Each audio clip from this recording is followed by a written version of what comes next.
¿Se imaginan poder recuperar un patio de Juan O'Gorman o traer una puerta monumental desde la India o un tótem de Naga, estos misteriosos que son las primeras expresiones del arte de la humanidad? Bueno, pues eso y muchas otras cosas, como escribir varios libros, coleccionar obra de Chucho Reyes y ser el anticuario de anticuarios, hace Rodrigo Rivero Lake, mi invitado de hoy en Pieza Única.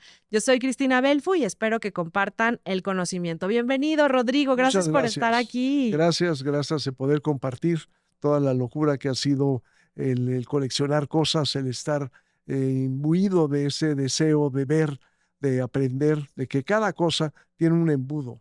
O sea, tú imagínate qué sería presentarles dentro de 100 años a un niño en un pueblo una guillotina. O sea, la vería y diría, qué buena onda eso, ¿para qué es? Para cortar plátanos, para que cuando una guillotina representa todo el movimiento cultural que hubo en Francia, toda la serie de asesinatos que sucedieron con ello, el cambio social, económico, todo que llevó a una nueva idea que se basa en tres letras que son la libertad, la legalidad y la igualdad, cosa que ninguno de nosotros seguimos siguiendo, pero que es interesante cómo una cosa tan sanguinaria trajo eso como un resultado y es una sola pieza. Entonces esa pieza puede también significar el mecanismo, cómo servían las cosas en esa época. O sea, son embudos. Una pieza es un embudo de la cultura, de la tecnología, del mundo en sí, de lo que ha sido el hombre en su desarrollo y en el momento en el cual hizo esa pieza.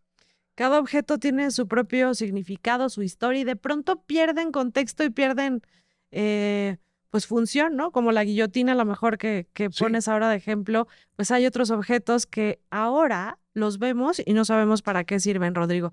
Pero, ¿qué es lo más asombroso que has visto? Ya que sé que tú has recorrido el mundo, que vas y vienes de Oriente Medio, de Asia, de Latinoamérica.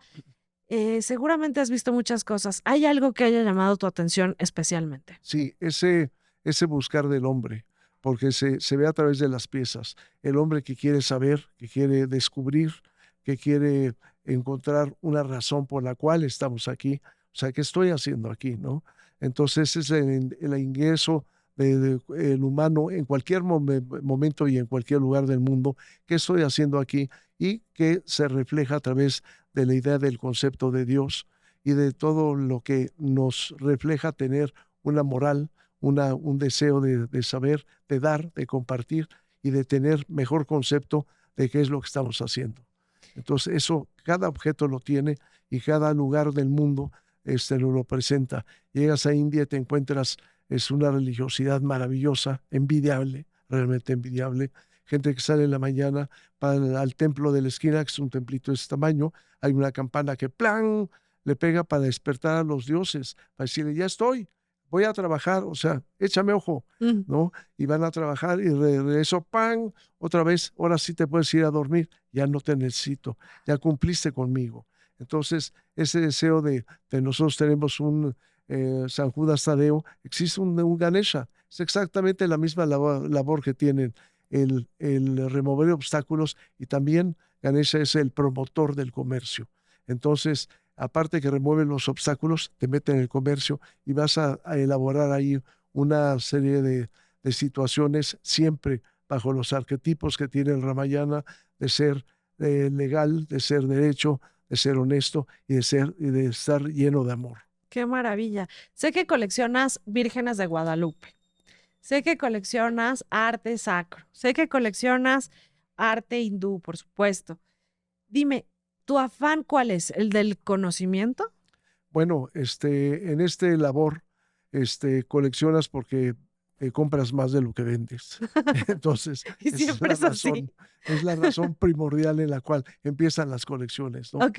Yo desde niño tengo, gracias a mi padre, que me inculcó la idea del guadalupanismo, me llevó desde muy niño a la Basílica de Guadalupe.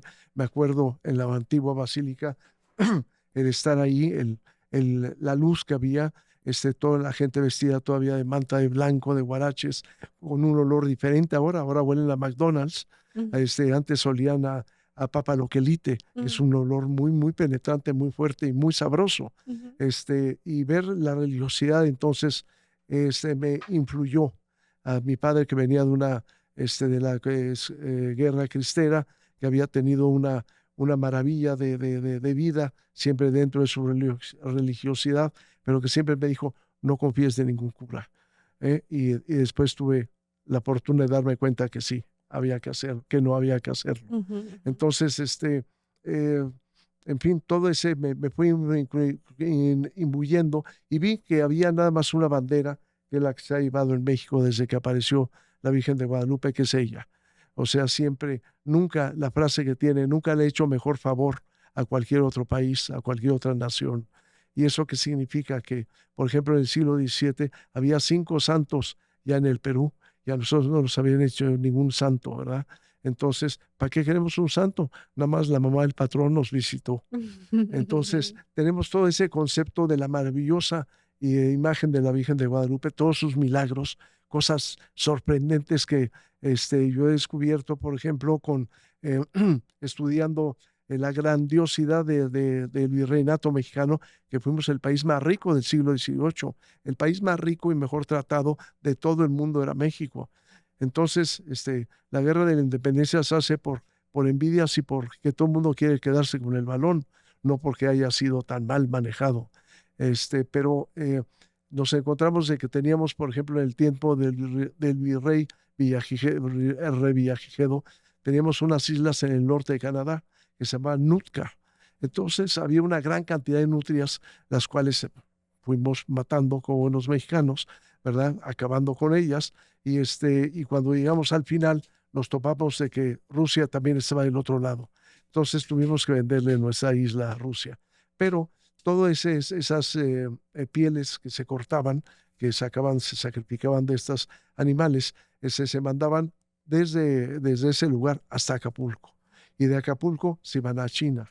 Y en China llegaban en perfecto estado para poder ser talabarteadas y tratadas para el uso. Porque las gentes que tenían cierto nivel económico tenían que tener los cuellos y las mangas con nutria. Entonces es como hoy querer tener unas cosas no de Sara, pero de otra marca rara, ¿no? Entonces en ese momento era la marca rara esa, las nutrias mexicanas. ¿Cómo llegaban hasta allá? Es curioso, las metían entre varas de romero y llegaban en perfecto estado. Entonces el romero, ¿qué poderes mágicos tiene para eso, ¿no? Ahora llegaban hasta China. En China se lo ponían las gentes de poder y sin embargo la Virgen de Guadalupe 300 años antes, 200 años antes, trae un cuello de nutria y las mangas con nutria. Entonces, ¿qué nos está diciendo? Pues que sabía el cuento, nada más. Ella ya sabía lo que era el cuento. Y esperemos que se sepa el cuento para cómo sacar a nuestro país del agujero en el que lo hemos metido, ¿no? Pero vamos a tener fe en ella y encontrar la forma en la cual vamos a través de ella, de esa magia que tiene, porque es mágica, encontrar un camino mejor para nuestro país. Qué interesante, Rodrigo. Fíjense que Rodrigo Rivero Lake siempre se presenta con una postal en donde se ve San Juan Diego y la Virgen de Guadalupe. Y me parece un detalle tan único de tu parte de siempre compartir esta fe que es pues muy emocionante con todas las personas que te conocemos, Rodrigo. Claro, y las Cuéntame, que no me por conocen favor. también. Sí, las que apenas te Porque van a los paro en la conocer. calle y le digo, ¿qué le pasa a Lupita? Y todo el mundo se sabe la Sí. canción de Pérez Prado. Y todo el mundo No te contesta, sé. no sé, es el que quiere bailar. Bueno, ese le toca una. Al que no contesta, no pasó el examen, con permiso. No le toca. No le toca. Rodrigo, ¿cómo empezaste a ser anticuario? ¿Cómo es que iniciaste en este singular negocio en el que nunca se sabe si es de verdad un buen negocio o no, si compras de más y de qué va? Cuéntanos un poco. Es un negocio muy difícil Ok. porque todo el mundo cree que compra las cosas por 3 pesos y las vendes en 800, cosa que no es cierto. Sí. Ojalá. Ojalá. Y segundo, porque es un negocio muy, muy ingrato, porque lo que vas descubriendo tú, la demás gente no se lo puedes imbuir. Si no tiene amor al arte, no hay forma de que le diga, a ver, fíjese bien en esa pieza, es muy bonita, le va a dar calidad, le va a dar esto, le va a dar ganas de leer. mejor no, ¿no? Entonces, yo empecé desde muy, muy niño. Mis padres tuvieron la fortuna de perder todo su dinero y yo desde muy chico tuve que estar viendo de dónde sacaba dinero, cómo me pagaba la escuela, desde muy joven, desde 14, 15 años o antes. Entonces, me motivé a ver qué podía yo comprar y qué podía vender. Como a los 18, 19 años, descubrí a través de un comerciante en la zona rosa, se llama Juan de Dios Moreno, de que había coleccionistas de porcelana china, que se llamaba la Compañía de Indias, se denomina así, aunque es la porcelana china de exportación, y que había unas grandes colecciones en India. Saqué el nombre, saqué la dirección, empecé a escribir, ¿verdad? Acabé yendo y llegué a India a los 19 años sin hablar bien inglés, es más, hablando muy mal inglés o cero, y sin saber la diferencia entre un camión y un plato. Pero entonces empecé a comprar, empecé a traer cosas, empecé a pagar mis deudas, todo eso, y me encantó la porcelana china. Me dediqué a eso 10 años, ya a los 10 años estaba yo en los comités o en los grupos de estudio de porcelana china de Londres, y eso, y de repente hice una falta, compré una pieza creyendo que era una cosa y no era lo que yo creía, y cuando me di cuenta que no era, me dio tal vergüenza que dejé de la porcelana china. Tengo muchas piezas de porcelana china, me consultan mucho qué opino sobre tal pieza y tal otra, trato de no opinar, pero, pero me encanta, o sea, es la primera pieza de la porcelana china exportación hecha en línea. O sea, te imaginas, llegaba un pedazo de madera con 5 platos y esos platos te los pasaban y tú eres el que te dedicabas a hacer las rueditas. Entonces lo pasabas el de junto, el otro hacía las florecitas, lo pasabas el de junto, el otro hacía quizá La aquí. producción en serie. Entonces, la producción en serie empieza con la porcelana china.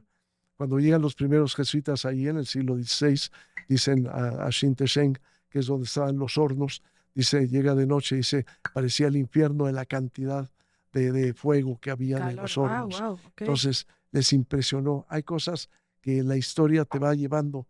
Déjense de la fantasía de hoy, de las series. No. La fantasía verdadera está en la historia. Sí. La historia verdadera. Sí. Y la porcelana china tiene una historia maravillosa. Cómo empieza a llegar. Por ejemplo, Estados Unidos tuvo 60 años nada más el comercio con China, y hoy se calcula que todavía hay 60 millones de piezas de porcelana china dentro de Estados Unidos. Nosotros tuvimos 250 años de comercio con ellos a través de la nao China, que era un monopolio del gobierno español, pero manejado por México. Desde México, nosotros fuimos los propietarios de las Islas Filipinas. Entonces, ¿dónde está esa verdadera historia de la grandiosidad de México como la Nueva España para estar pensando que lo mejor que tenemos son las cosas del siglo XIX? Digo, hay que tener un poco más de amor propio para encontrar la historia del verdadero México y ser orgullosos de eso. Entonces, imagínate 250 años de comercio con China y siendo los verdaderamente ricos, porque todo se pagaba en plata. Entonces, ¿qué pasó con toda esa pieza?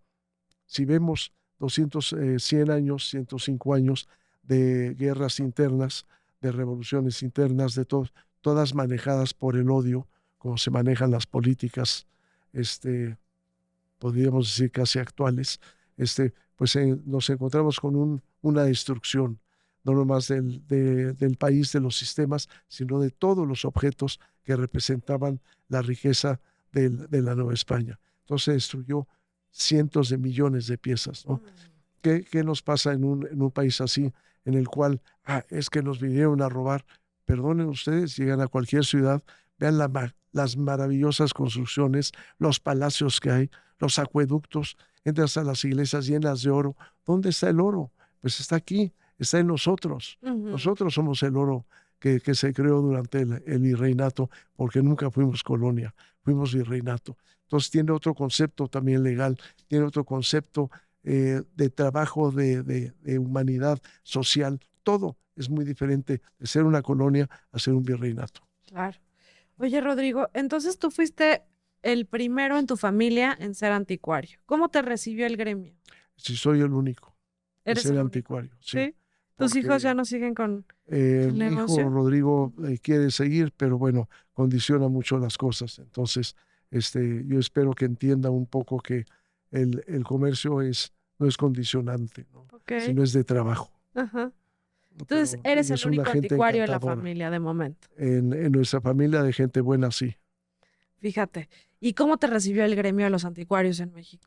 Pues nunca me preocupé por eso. Ok. Me preocupé por trabajar, me Por eso ahora eres preocupé. el más famoso. No, me preocupé por trabajar, por escribir, por descubrir cosas, ¿no? Ajá. El libro de Gálvez que Sí. tengo ahora se acaban de cumplir unas efemérides de Bernardo de Gálvez. Sale que Bernardo de Gálvez es un militar, salen de un pueblito en Málaga, llegan a ser él el encargado, vamos a decir, de apaciguar Texas, cuando estaban los apaches demasiado revoltosos. Estás hablando de 1750, 70, 70, y el señor dice, en vez de dedicarnos aquí a agarrarlos a cocos, mejor vamos a integrarlos. Entonces, ¿cómo los integramos? Los condecoro a cada uno, al tipo inglés, ¿no? A todos los nobles, a todos los maharajas de India. Entonces, él hace a todos, los condecora, y dice, bueno, aquí no hay por qué pelear, si esto está vacío. Vamos a traer inmigración, vamos a traer alemanes, vamos a traer gente de las islas Canarias de España. Cuando le digo eso a un canario, dice, joder, nos trajeron estos tedescos alemanes que nos han hecho trabajar y que no nos ha gustado. Y cuando le dice un alemán, trajimos unos de estos de las islas, dice, pues no sé para qué los trajeron si no hacían nada, no había forma de que trabajaran, ¿no? Pero es la primera inmigración importante que hay de extranjeros a Estados Unidos, a lo que después es Estados Unidos.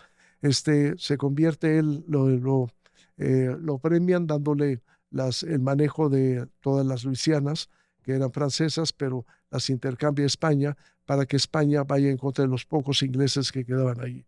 Bernardo de Gálvez hace grandes batallas, la mejor Pensacola, y logra sacar a todos de las tropas inglesas. Con eso se constituye la independencia americana.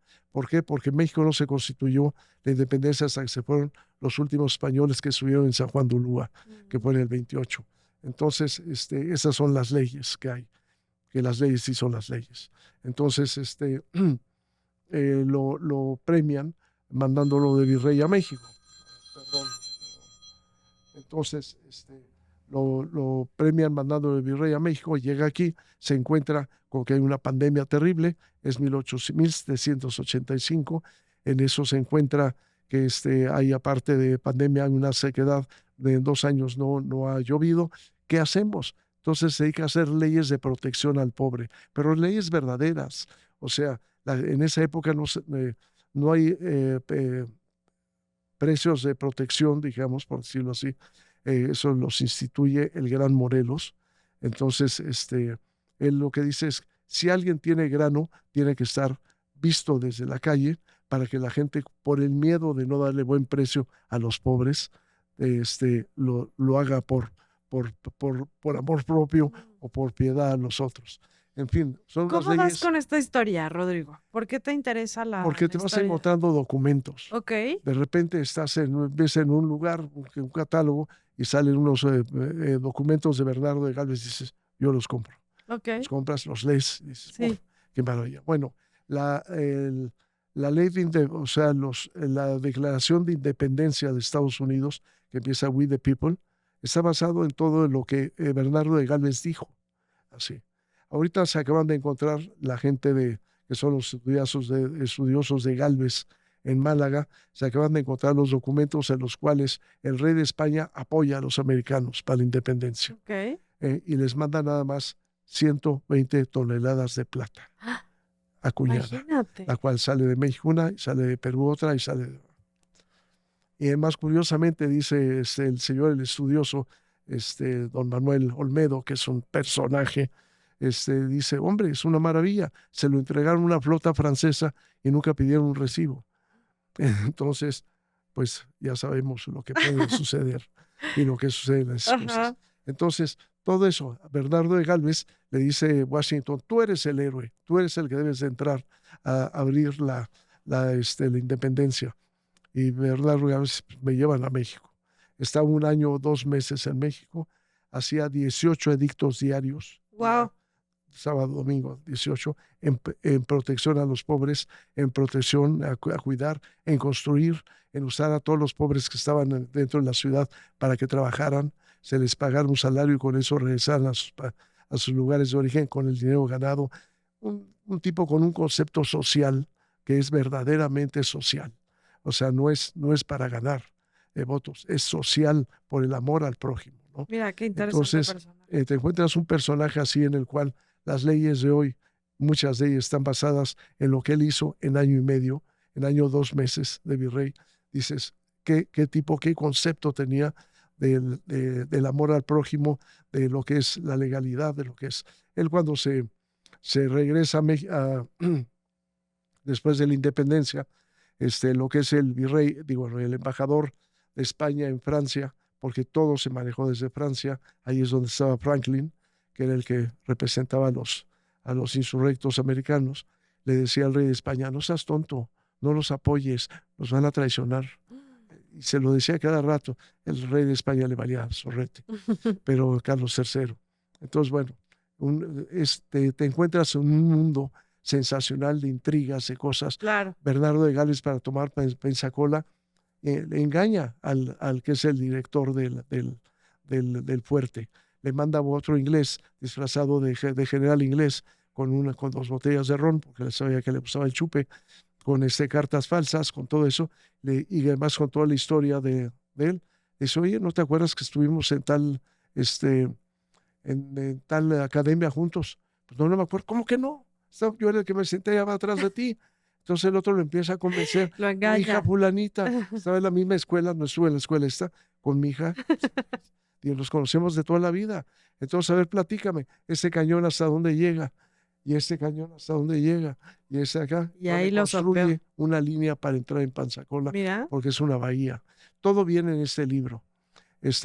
Acaba de venir, te digo, el señor Olmedo, que se presentó en la iglesia de San Fernando, ¿Sí? donde están enterrados los 2 virreyes, él y su padre, Matías de Gálvez, otro personaje.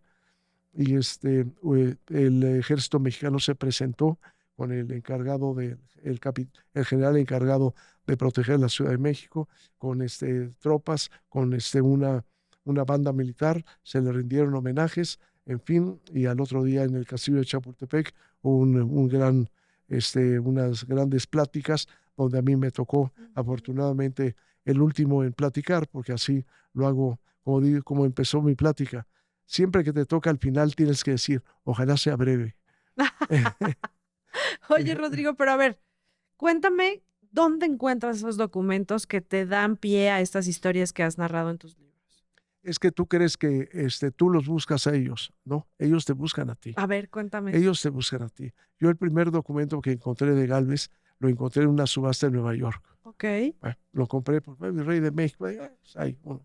Después tuve la gran fortuna de tener una hermandad con un padre que se llamaba Pérez Alonso, un gran jesuita, que fue director de universidades en Estados Unidos, fue el primer director de la Ibero. En fin, un tipo, estábamos en el patronato, cuando existía el patronato del Museo de Tepozotlán, estábamos juntos. Entonces, bueno, un tipo maravilloso. Y un día me dijo, oye, te está interesando Gálvez. Sé que en Granada hay un archivo de Saavedra, que era uno de los amigos de Gálvez, intocable, intocado. Te voy a llevar. Bueno, pues vamos. Entonces fuimos y me dijo a la entrada, me dice, el que se roba un documento no, es un desgraciado porque corta la historia, pero si hay documentos dobles, no hay por qué dejarlos. Entonces salía yo así. Y todo, entonces empecé a estudiar más a Gálvez. Después me encuentro más Gálvez, después me encuentro más Gálvez. Entonces hay momentos, llego, por ejemplo, un día a Málaga, entro en un hotel, me siento, agarro el brochure sobre el hotel, es el lugar donde Gálvez hacía ese. No. O sea, hay momentos que digo, ya déjame en paz, ya escribí tu libro. Sí, sigo descubriendo cosas como lo de los 120 toneladas de plata. Voy a Nueva York, entro a una iglesia maravillosa, muy bonita, ¿no? Y de repente una placa que dice, esta placa fue pagada por el virrey de Gálvez porque era Dices, bueno, entonces todo eso, él te va jalando. Es la vida, es como cuando alguien vas en la calle y ves a alguien que sabes que va a ser tu amigo, ¿no? O alguien que va a tener una relación contigo, o alguien que quieres, o puedes ver a alguien que ha sido tu amigo años y no lo has dejado de ver otros años, de repente lo ves de espaldas y dices, ese es mi él, amigo. es él. Ajá. Ya ni me acuerdo cómo ¿Crees te que los llamas. objetos tienen como su vibra, como que traen Claro, claro. energía? Hay objetos inclusive con muy malas vibras, ¿no? El padre Pérez Alonso estaba encargado por el Vaticano para hacer exorcismos. Y cada vez que le preguntaba yo algo de un exorcismo, me decía, no, no, no, vamos a hablar de otra cosa, vamos a hablar de otra cosa. ¿En serio? Entonces, los objetos son magnéticos. Tuve un tiempo en el que iba yo a la frontera con Camboya, desde Vietnam, desde Tailandia, y me metía un poco en los campos de concentración a comprar piezas que de repente una familia podía sacar una mano de un Buda que rompían en el camino, otros traían una cabeza entre varios con una madera, en fin, todo eso. Un día compré, recuerdo, 20 o 30 Budas, y cuando desempaqué, los metí en el departamento en el que vivía yo, no podía dormir. O sea, se oía ¿Serio, un Rodrigo? murmullo. Ajá. Tuve el único cuadro que existe sobre el, eh, el santo, ahorita me acuerdo cómo se llama, que es cuando juzgan a la familia Carvajal por judaizantes y los queman en la Plaza Mayor de México, y, y estaba colgado en mi casa. Se cayó 6 veces. Lo amarraba yo y amanecía en el suelo. Hasta que dije, bueno, se acabó, vámonos. Se lo vendí al Museo Nacional de Arte a través de un amigo Vasconcelos, Héctor Vasconcelos, que me hizo el favor de ayudarme para venderlo. Y iba yo al museo y preguntaba dónde estaba para no ir. Me invitaron a la asociación judío separdita a ver una exposición que hubo en el Museo de Diego Rivera, donde estaba la pieza. Entré, la vi y le dije, esa pieza me pasa esto y el otro, y se fue la luz. Ay, no, Entonces Rodrigo, ¿en dije, me serio? voy a salir. Entonces, sí tienen. Tú imagínate una pieza bueno, hay muchas películas de lo que tienen que ver el violín, creo que se llama. Sí, el violín rojo, Sí, ¿no? el piano también. Hay otra de Christoph Cher, o sea, el que hizo azul, rojo y blanco. Tiene una serie hecha para la televisión polaca sensacional. Y hay unas sobre estampillas, Mm. para que veas lo que es la ambición y es un coleccionista de estampillas. Todo tiene que ver. El niño es coleccionista, ¿no? Tú ibas un niño a la playa, quiere llevarse las conchitas. Ya no hay conchitas en ninguna playa gracias a esos escuinclitos, ¿verdad? Este, o se iban piedras. Yo tengo piedras que me traje, por ejemplo, de la pirámide de Keops. Cuando entras a la gran cámara mortuoria, agarré una piedrita chiquita y dije, pues me la llevo.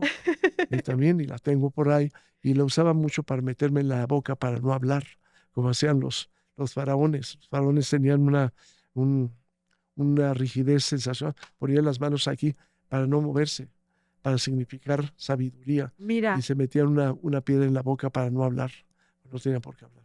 anda. Nosotros, Oye, ¿ya ha habido algo que deseas mucho y que no has obtenido o que sigues buscando? puedo hablar de mujeres. Este, No, no, Rodrigo. no, sí tendría deseos de tener muchas piezas inclusive unas que acabo de vender. Acabo de vender un Martín de Bosque que lo extrañaré toda mi vida, pero lo vendí, ni modo, Sí, lo tuve que sí. vender. Mis hijos se enojaron conmigo, cosa que pues, ni modo, no entendieron por qué.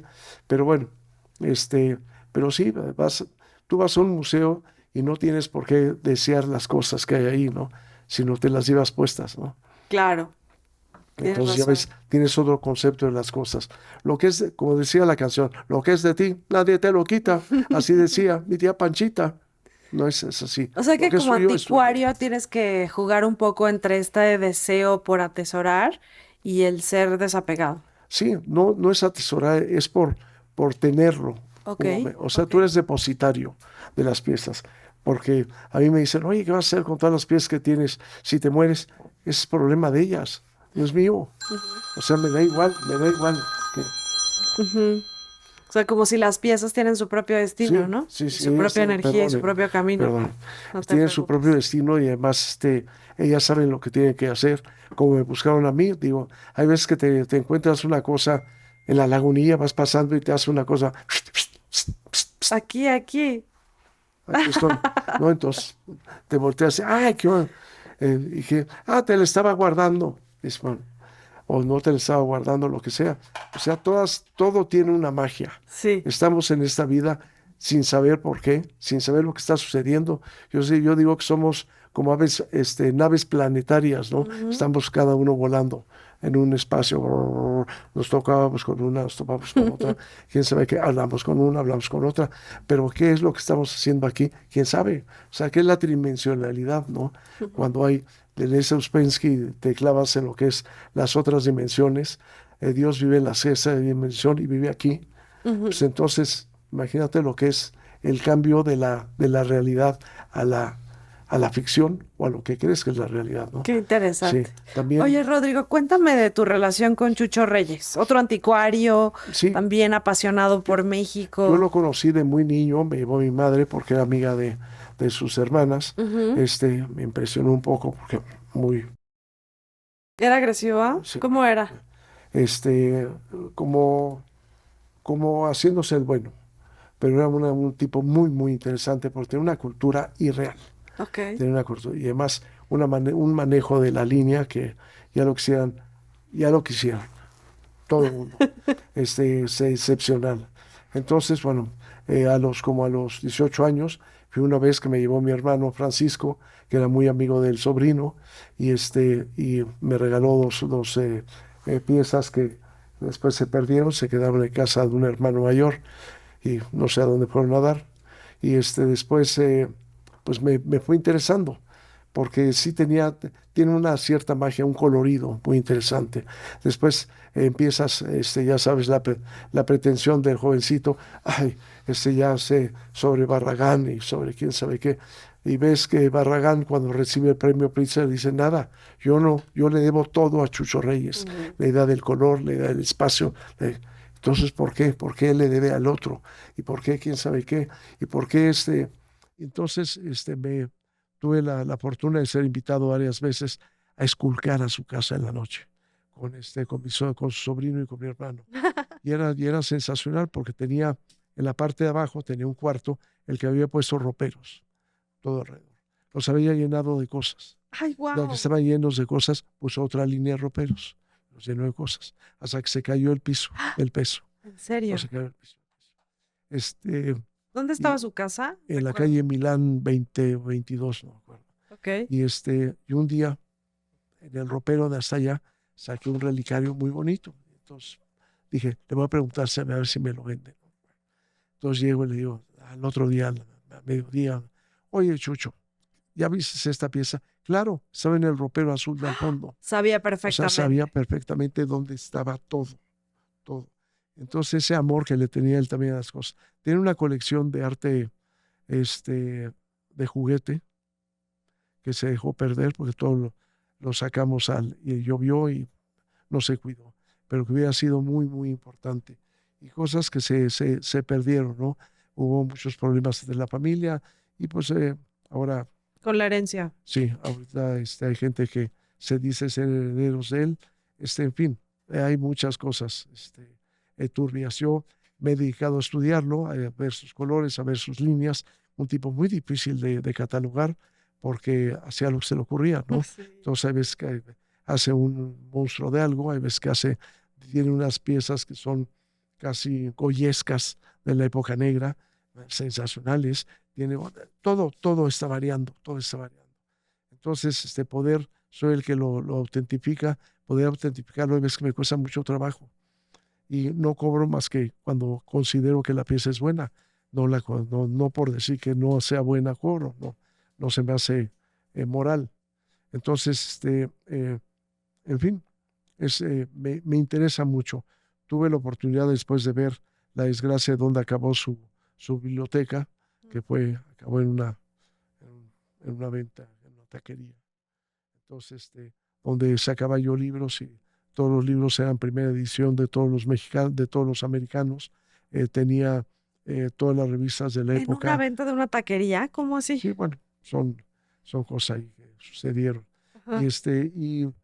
Y te das cuenta de que era una gente que hacía tertulias todas las semanas, y entonces platica, por ejemplo, el gran Arnaldo Cohen, querido amigo mío. Ujú. Un día me platicó, me dijo, es que yo iba mucho seguido a su casa, subías y de repente tenía una mesa donde ponía lo que le gustaba en ese momento.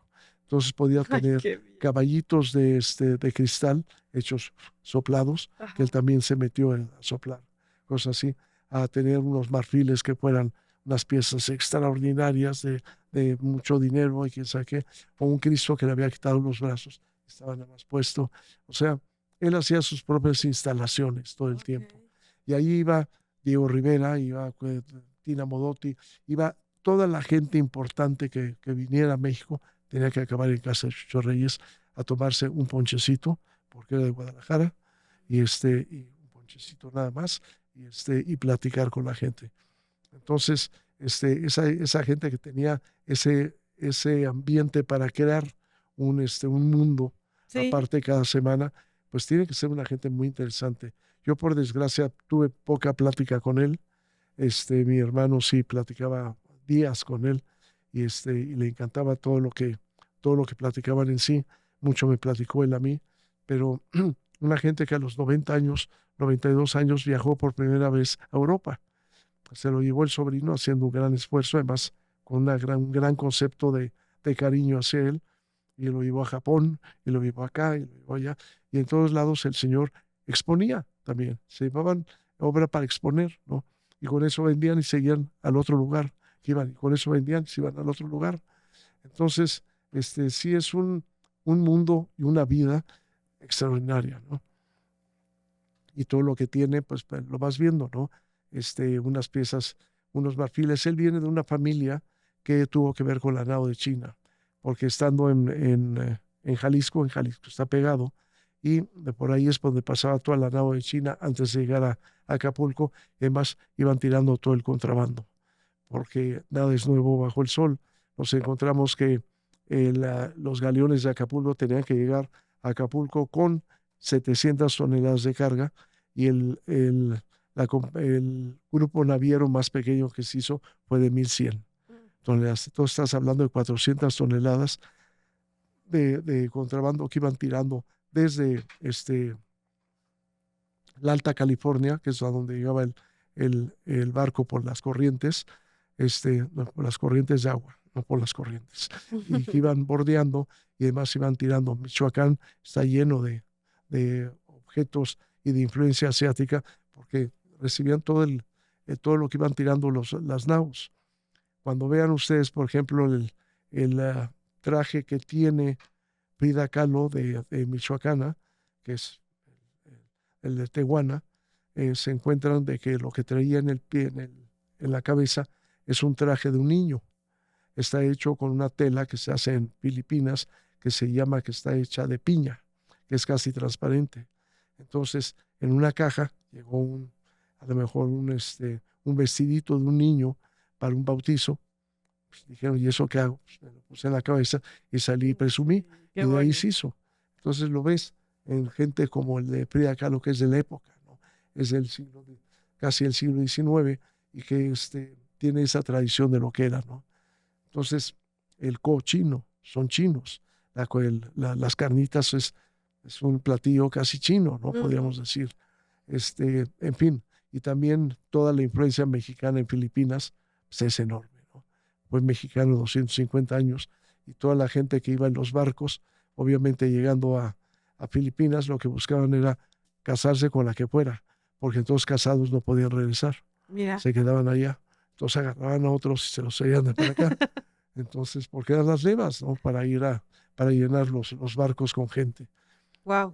La llegada de los europeos a Japón es otra cosa sensacional, que es como para hacer eh, bueno, también tengo un libro que se llama El arte Nambán en el México virreinal, que es la influencia de Japón en la pintura virreinal, colonial, virreinal, perdón. Y y cuando llegan los primeros portugueses, los japoneses lo ven como, ¿y estos de dónde salieron, no? Los barcos estaban pintados de negro, pero no por exóticos ni por ser punkis, no, sino porque así no se veían en Claro. la profundidad. Entonces, si traían marineros negros porque iban recorriendo África, entonces iban jalando gente para trabajar en los barcos. Entonces veían a los negros, no lo podían creer. ¿Qué es esto? No, es un marciano. Y veían la moda de los portugueses también. Traían animales, traían perros de cacería o perros de guerra. Ujú. Ellos tenían los perritos chinos, los perritos de Po. Entonces, es tan impresionante la llegada de los portugueses que les dicen Nambán. Son los bárbaros del norte, los bárbaros del sur, perdón, porque llegaban por el sur de Macao. Después llegamos los mexicanos de Manila y también somos parte del Nambán. Nuestra influencia, como no hay reconocimiento oficial, pues se ha diluido. Se ha ¿no? diluido. Por Oye, desgracia, es Rodrigo, muy importante. y hay como ciertos riesgos de ser anticuario, ¿no? Hay cosas que son peligrosas. Claro, bueno, es que tú no puedes preguntarle a un objeto, oye, traes buena proveniencia, buena, o entras a... ¿Cuáles crees tú que son los riesgos más importantes de ser anticuario? Yo creo que el que no sepas la proveniencia de la pieza, porque a mí me llevaron un día a casa una viejita a comprar una pintura y resultó que la pintura pues se la acababan de robar una semana antes y la compré y caí como chango y después me metí en una serie de problemas muy fuertes, pero bueno, pues la devolví y costó mucho esfuerzo poderlo hacer. Fíjate que yo estaba pensando más bien pues en el polvo, en hongos, en meterte en lugares complicados, no sé. Todo se arregla mientras no vayas a la ABC. Porque te cobran, pero te matan. No,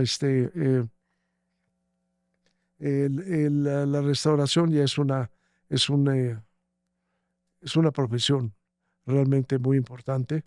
Hay restauradores en México espectaculares. No digamos Manuel Serrano, que ya murió.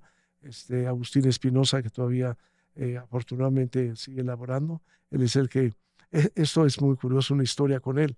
Me dice, él fue el que restauró todas las piezas que se fueron en una exposición de hace como 15, 20 años o más, que se llamó 30 siglos de esplendor, que estuvo en los mejores museos de Estados Unidos, en fin, todo esto.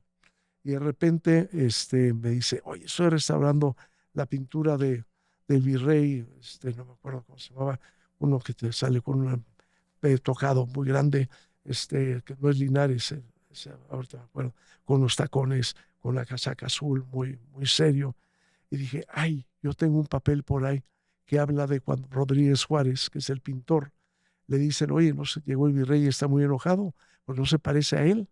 Entonces lo va a ver y retoca el cuadro.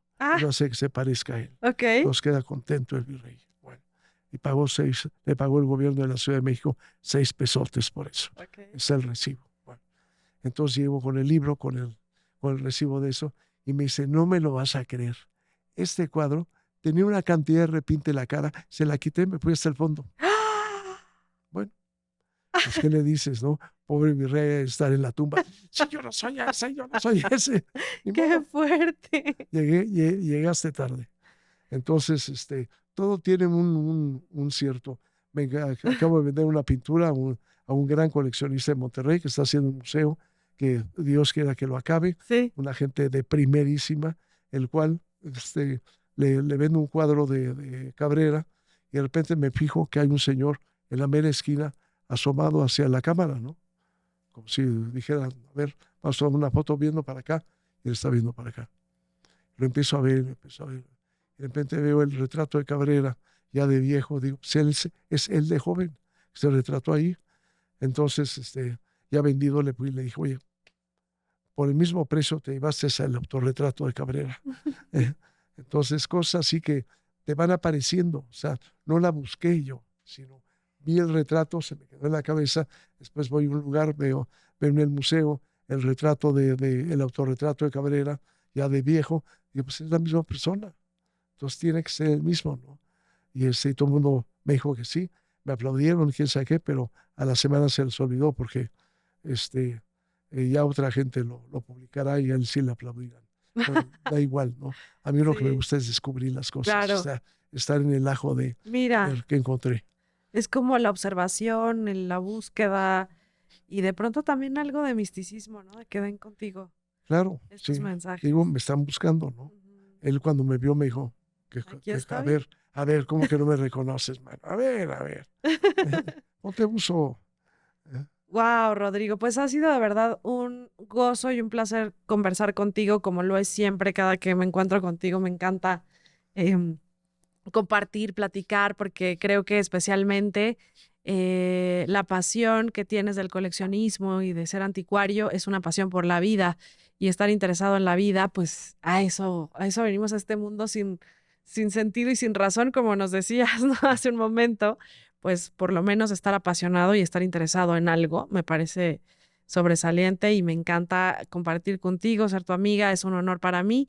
Y bueno, pues me gustaría cerrar esta charla invitando a las personas que aún no se arriesgan a coleccionar antigüedades, pues, ¿qué les aconsejarías para empezar este camino que nunca sabes a dónde te va a llevar? Como lo principal que hay que tener para coleccionar y para lo que sea es curiosidad.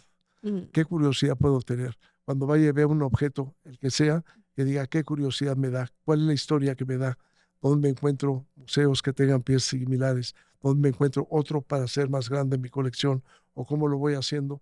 Yo lo que pueda colaborar siempre estoy deseoso de poder compartir lo que a mí me enseñaron otros también, porque yo no soy el descubridor de todo y poderlo compartir. Y cuando les aconsejo que compren algo, que me lo compren a mí, claro. porque No, eso, bueno. todo. Yo fui el primero en ir a India a los 19 años a comprar elementos de arquitectura. Empecé con porcelana china, acabé comprando todo lo que estaban tirando y tengo una puerta de entrada de una ciudad de 9 metros de altura y tengo 38 puertas que les quedaría muy bonito en su casa, cualquiera Oye, de ellas, sí, que y estas puertas con columnas y picos para muebles. detener a los elefantes y Sí, bueno, de verdad es un gozo ir al almacén, sí, a tu está bonito. almacén, en Naucalpan, ¿está? Sí, sí, llámenme, está a 2 cuadras del Toreo, llámenme y vamos cualquier sábado sería bonito. Qué gusto, Rodrigo. Pues ya está. Ahora lo sabe cómo empezar una colección de antigüedades, una colección de arte. Y bueno, las historias que nos cuenta Rodrigo Rivero Lake nos hacen saber cómo invertir en arte sí nos enriquece, pero no solo nos enriquece en un sentido patrimonial, sino como seres humanos y en el conocimiento y la cultura y el interés que tenemos por esta vida. Gracias, Rodrigo, por Muchas gracias. habernos acompañado en Pieza Única. Esta es la segunda temporada de este podcast. Por favor, compartan lo bueno, compartan el conocimiento.